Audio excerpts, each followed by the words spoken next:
Hi friends! Today's project is our beautiful bracelet, and what you're going to need today is of course your kit, and inside you'll see on your instructional sheet the only other thing you'll need is a good pair of scissors. So let's get started.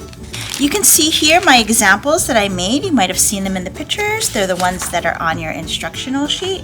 And that's just a good reference just for you to see where the beads are going to line, how we're going to line up. But the big difference today is that we were excited as we unpack our bag to give you a different style, kind of the classic cube letters. And so that is the difference that you're going to have today, but it's going to look great. I'm going to move these to the side so that on our workspace we are going to have everything we're working with. Now taking this out, all you have in your bag is your bag of alphabet beads, your assorted pony beads, right? The shape is always called a pony bead. It's just a large plastic bead that has a wonderful big hole in the middle.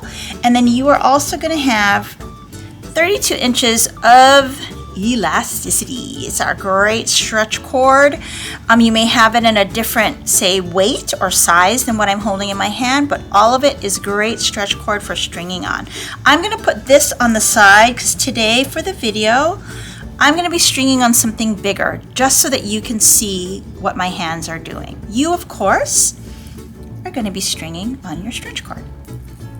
So I'm going to lay this down here. Your stretch cord is 32 inches long. We just wanted to make sure we had given you enough cord for you to string on and tie with without feeling like the ends were too short.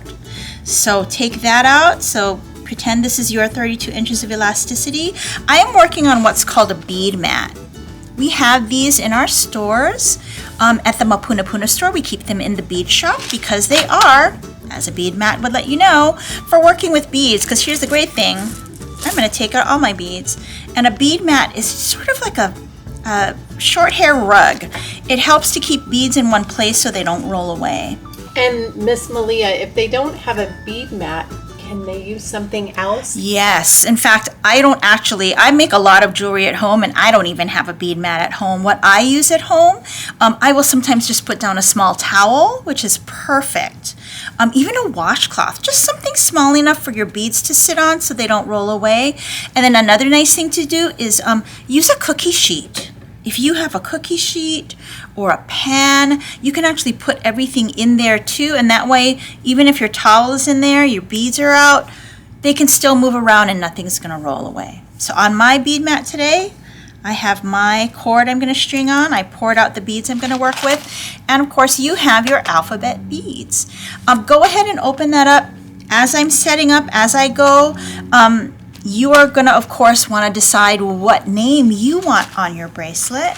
I chose two names when I made the samples, Mahina, which means moon, Jashawn, who was a child I knew when I was teaching in Atlanta. And so you just want to decide what name or word you want to put on your bracelet. So today, I'm going to make one with my name on it. So I went into my beads and I just found the letters for my name.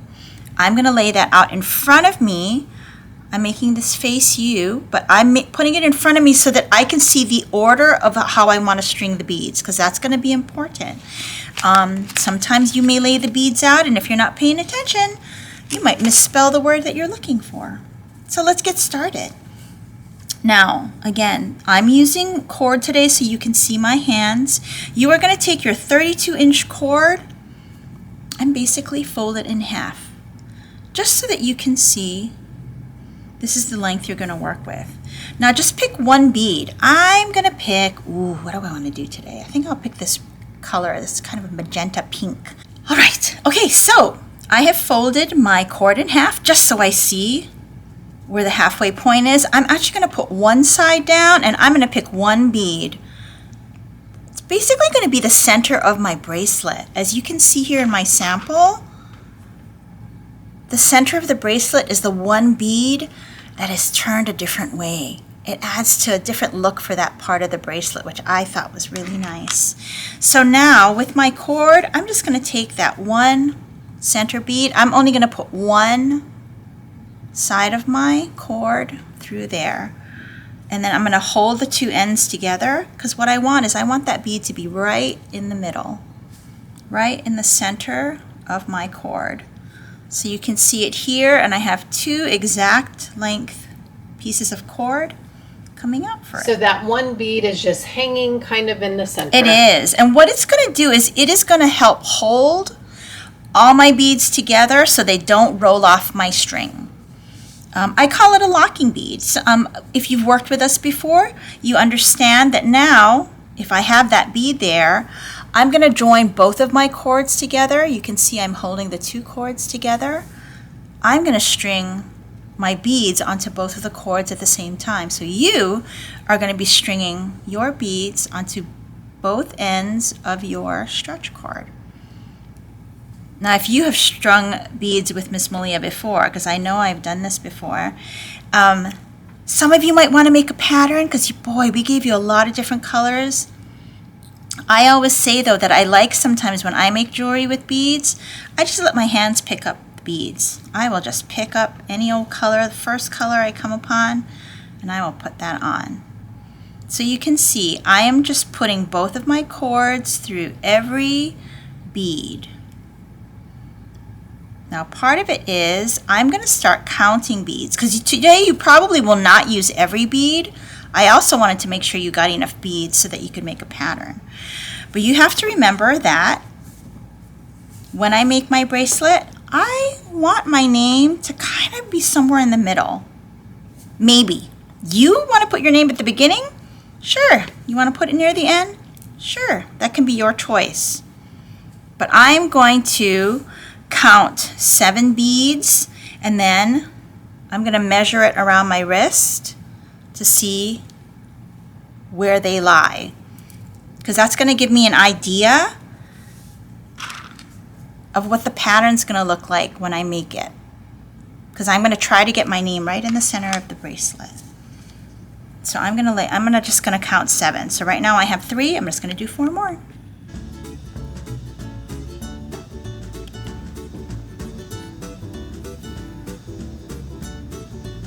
Stringing them on, just grabbing any 2 beads or any old bead, putting that on. 1, 2, 3, 4, 5, 6, 7. And I just chose 7 as a number. I just chose it. So now I'm going to take my wrist, and I'm just going to lie that on my wrist and kind of loop it around. So I can see that if that's my bracelet, wow, look at all that string I have to string on still. I think what I'm going to try to do, because of the size of my wrist, is I'm going to do 10 beads here. I'm going to string my name, and then I'm going to do 10 more beads on the other side and see where that gets me.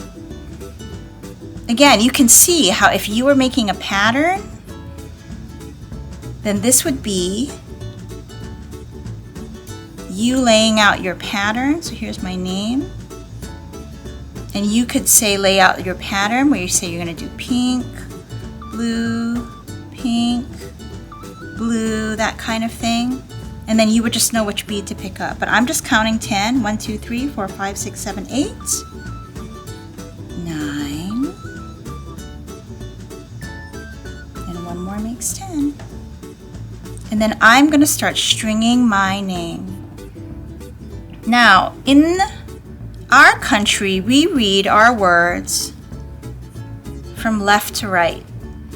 So what I want to make sure is that if I have my bracelet on my hand when I'm looking at it, I want to make sure my letters are going to go left to right.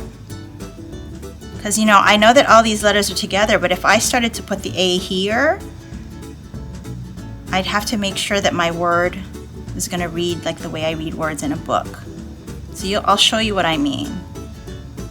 So I have my 10 beads, and I want my name to look exactly like that. So I'm going to start with the M, because that's the first letter in my name. Now these holes are a little smaller for me, so I might have to work a little bit to get it, but it will not be a problem for you at all. Our elasticity cord is very thin and strong and stretchy. We love using it to make all kinds of jewelry, but especially bracelets, because that way you can tie a knot. You don't have to put any clasps on it, and you can just stretch it over your hand to put it on your wrist. I am on the third letter of my name, and so you can see what I mean is that I want to make sure I'm stringing it so that when I read my name on my own bracelet, or if somebody else reads my name on my bracelet, it's reading left to right the way that I read words in my home language. Now, some of you might have other home languages for your house. For instance, I know we had some friends who were with us before that speak Japanese at home. And when you write in Japanese, sometimes your alphabet might be going in different directions. For English, we're going left to right. All right, I did my 10 beads, and I'm going to do 10 more, and let's see what that looks like on my wrist. Just like we always say, this is kind of a quick project, so maybe you'll be able to make one, take a quick picture, send it over to us. Maybe you decided not to use a name, but you decided to put down one of your favorite words in your bracelet. Oh my gosh, Miss Malia loves reading. I started reading when I was very, very, very, very small, and I've never stopped, and so I have a lot of favorite words. When I strung something with beads a few weeks ago, I decided to use a favorite word of the person I was stringing it for, and that was the name of a bird. And that bird was called a sparrow. So I used the letters for my alphabet beads, not to spell their name, but to spell the word sparrow. Kind of a secret between us. So they knew I was making it a secret piece of jewelry for them, even though people know their name is not Sparrow. So let's count and see how many I have here. 1, 2, 3, 4, 5, 6, 7. How many more? Shout it out. 3, right? I'm making 10 beads, so 7 and 3 is 10. 1. What color haven't I used? So this is when I start to look at my colors too. I let my hand choose all the beads, but sometimes I'll look at it and go, you know what? I haven't put a yellow in. I should put one in. 1, 2, 3, 4, 5, 6, 7, 8, 9.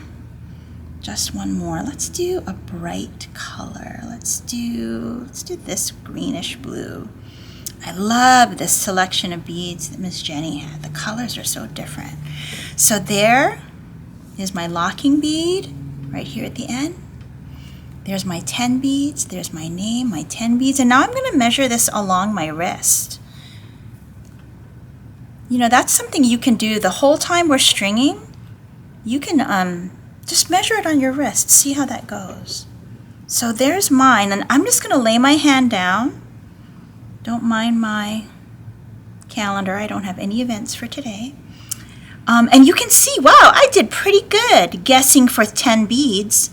It gets almost to the other side of my wrist. I'm actually going to stop there. For you, like say you have a lot more stretch cord, well, add more beads. You even have letter beads. You could add another short word there like cat. Or if your dog's name is like Max, you could put the dog's name there. Something like that. But I'm going to pretend that I have done all my stringing, and this is my stretch cord. I'm now ready to finish my bracelet. I'm going to put my beads to the side. So nice. My bead mat is holding them nice and still. So you remember, I have that locking knot. This is our locking bead. You have your lock bead too. Now this, I'm going to make sure I'm pushing all my beads down towards my locking bead. I have my 2 pieces of cord that I'm stringing on.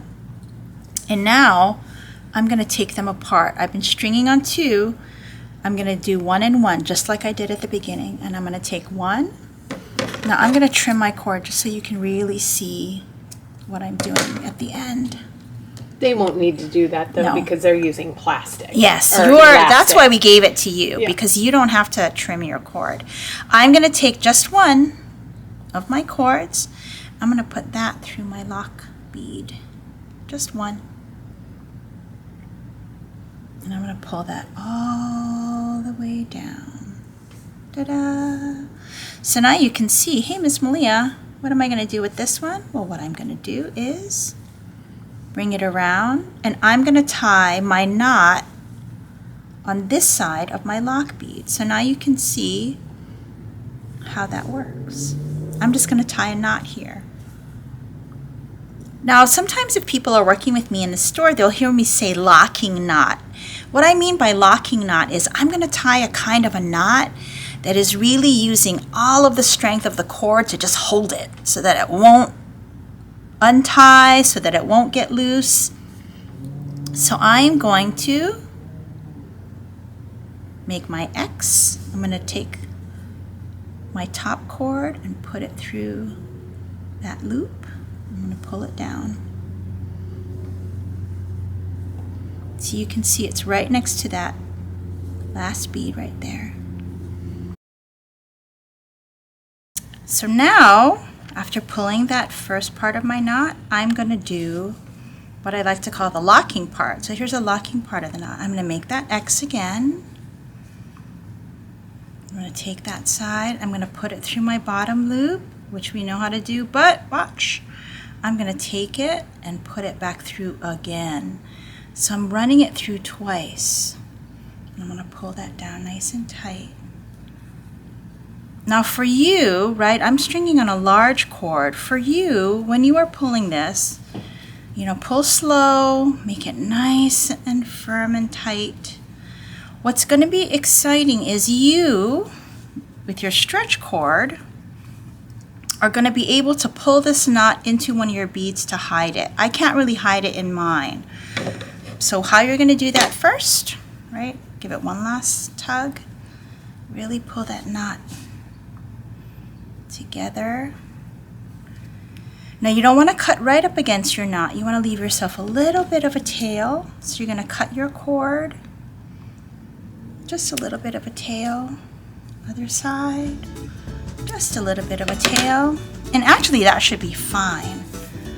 But again, with your cord, you'll see when you are ready to tie it, you'll be able to, there's your knot, actually pull it and kind of zhuzh it over, hide it over in that bead so you can't see the knot.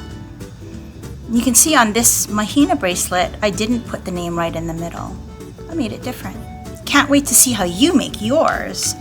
So just like I said, you're going to cut off that, and there's your bracelet. Pull your knot into the bead, and look, if you have extra beads, just put them back in your bag. If you have extra cord, something we were thinking about, if you have a few lengths of cord, look at that, with all these beads, with all your letters, you could make a keychain. You could make something short.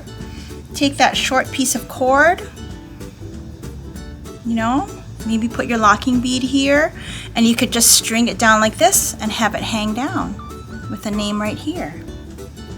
So many possibilities. It's true. We're happy to have you show us all of them. Please send us pictures of your finished bracelet, wearing them or not.